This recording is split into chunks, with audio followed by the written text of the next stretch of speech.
Assalamualaikum warahmatullahi wabarakatuh. Dalam video kali ini, saya akan menjelaskan sedikit tentang teknik khusus konseling. Perkenalkan, nama saya Nur Wakia, Prodi Bimbingan Konseling Islam Fakultas Usuluddin Adab dan Dakwah IAIN Palopo. Baiklah, langsung saja kita ke materi. Teknik khusus konseling. Dalam konseling, di samping menggunakan teknik-teknik umum, dalam hal-hal tertentu dapat menggunakan teknik-teknik khusus. Teknik-teknik khusus ini dikembangkan dari berbagai pendekatan konseling seperti pendekatan behaviorisme, rasional emotif terapi, gestalt, dan sebagainya. Di bawah disampaikan beberapa teknik-teknik khusus konseling, yaitu yang pertama, latihan asertif.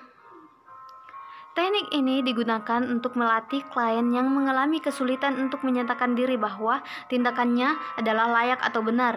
Latihan ini terutama berguna diantaranya untuk membantu individu yang tidak mampu mengungkapkan perasaan tersinggung, kesulitan menyatakan tidak, menggunakan afeksi, dan respon positif lainnya. Cara yang digunakan adalah dengan permainan peran dengan bimbingan konselor. Diskusi-diskusi kelompok juga dapat diterapkan dalam latihan asertif ini.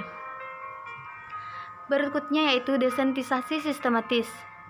Desensitisasi sistematis merupakan teknik konseling behavioral yang memfokuskan bantuan untuk menenangkan klien dari ketegangan yang dialami dengan cara mengajarkan klien untuk rileks. Esensi teknik ini adalah menghilangkan perilaku yang diperkuat secara negatif dan menyertakan respon yang berlawanan dengan perilaku yang akan dihilangkan secara bertahap. Jadi, desensitisasi sistematis hakikatnya merupakan teknik relaksi yang digunakan untuk menghapus perilaku yang diperkuat secara negatif, biasanya merupakan kecemasan, dan ia menyatakan respon yang berlawanan dengan perilaku yang akan dihilangkan. Berikutnya yaitu pengkondisian aversi. Teknik ini dapat digunakan untuk menghilangkan kebiasaan buruk.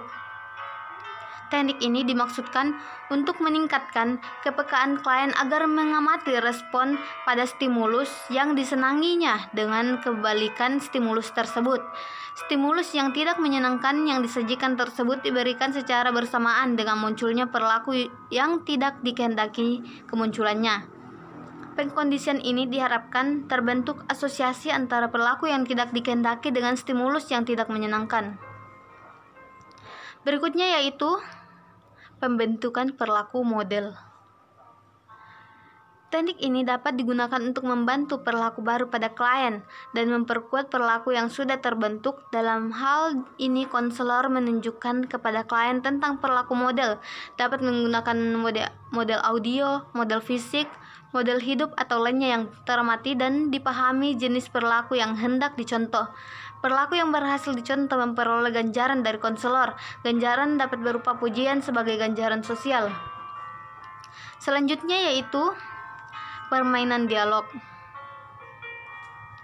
Teknik ini dilakukan dengan cara klien dikondisikan untuk mendialogkan dua kecenderungan yang saling bertentangan, yaitu kecenderungan top dog dan kecenderungan underdog. Misalnya, yang pertama yaitu kecenderungan orang tua lawan kecenderungan anak, dan yang kedua yaitu kecenderungan bertanggung jawab lawan kecenderungan masa bodoh, dan yang ketiga yaitu kecenderungan anak baik lawan kecenderungan anak bodoh, dan yang keempat yaitu kecenderungan otonom lawan kecenderungan tergantung, dan yang kelima yaitu kecenderungan kuat atau tegar lawan kecenderungan lemah. Melalui dialog kontradiktif ini, menurut pandangan Gestalt, pada akhirnya klien akan mengarahkan dirinya pada suatu posisi di mana ia berani mengambil risiko. Penerapan permainan dialog ini dapat dilaksanakan dengan menggunakan teknik kursi kosong. Selanjutnya yaitu latihan saya bertanggung jawab. Teknik ini dimaksudkan untuk membantu klien agar mengakui dan menerima perasaan-perasaannya daripada memproyeksikan perasaannya itu kepada orang lain. Dalam teknik ini, konselor meminta klien untuk membuat suatu pernyataan, dan kemudian klien menambahkan dalam pernyataan itu dengan kalimat, misalnya, saya merasa jenuh dan saya bertanggung jawab atas kejenuhan itu. Selanjutnya yaitu bermain proyeksi. Proyeksi yaitu memantulkan kepada orang lain perasaan-perasaan yang dirinya sendiri tidak mau melihat atau menerimanya. Mengingkari perasaan-perasaan sendiri dengan cara memantulkannya kepada orang lain sering terjadi. Perasaan-perasaan yang dipantulkan kepada orang lain yang merupakan atribut yang dimilikinya. Dalam teknik bermain proyeksi, dengan konselor meminta kepada klien untuk mencobakan atau melakukan hal-hal yang diproyeksikan kepada orang lain. Selanjutnya yaitu teknik pembalikan. Gejala-gejala dan perilaku tertentu sering kali mempresentasikan pembalikan dari dorongan-dorongan yang mendasarinya. Dalam konteks ini, konselor meminta klien untuk memainkan peran yang dikembalikan dengan perasaan-perasaan yang dikeluhkannya. Misalnya, konselor memberi kesempatan kepada klien untuk memainkan peran ekshibisinis bagi klien pemalu yang berlebihan. Selanjutnya yaitu bertahan dengan perasaan. Teknik ini dapat digunakan untuk klien yang menunjukkan perasaan atau suasana hati yang tidak menyenangkan atau ia sangat ingin menghindarinya. Konselor mendorong klien untuk tetap bertahan dengan perasaan yang ingin dihindarinya itu. Kebanyakan klien ingin melarikan diri stimulus yang menakutkan dan menghindari perasaan-perasaan yang tidak menyenangkan. Dalam hal ini, konselor tetap mendorong klien untuk bertahan dengan kekuatan atau kesakitan perasaan yang dialaminya sekarang dan mendorong klien untuk menyelam lebih dalam ke dalam tingkah laku dan perasaan yang ingin dihindarinya.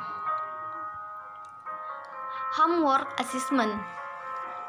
Teknik yang dilaksanakan dalam bentuk tugas-tugas rumah untuk melatih membiasakan diri dan menginternalisasikan sistem nilai tertentu yang menuntut pola perilaku yang diharapkan. Dengan tugas rumah yang diberikan, klien diharapkan dapat mengurangi atau menghilangkan ide-ide dan perasaan-perasaan yang tidak rasional dan tidak logis, mempelajari bahan-bahan tertentu yang ditugaskan untuk mengubah aspek-aspek kognisi yang keliru, mengadakan latihan-latihan tertentu berdasarkan tugas yang diberikan.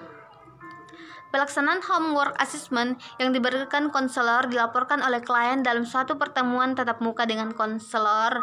Selanjutnya yaitu adaptif.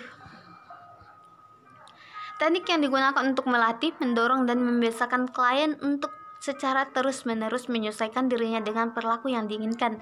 Latihan-latihan yang diberikan lebih bersifat pendisiplinan diri klien. Berikutnya yaitu bermain peran. Nah, bermain peran ini merupakan sebuah tingkah laku abnormal yang dimana dari semua aspeknya tidak sesuai dengan kaidah dan norma di dalam psikologi klinis ataupun sebuah kelompok komunitas dalam memodifikasi tingkah laku yang tadinya abnormal menjadi normal. Dan yang terakhir yaitu imitasi. Teknik ini untuk menirukan secara terus-menerus suatu model perilaku tertentu dengan maksud menghadapi dan menghilangkan perilakunya sendiri yang negatif. Nah, sekian dan terima kasih. Inilah sedikit penyampaian saya tentang video teknik untuk hari ini. Assalamualaikum warahmatullahi wabarakatuh.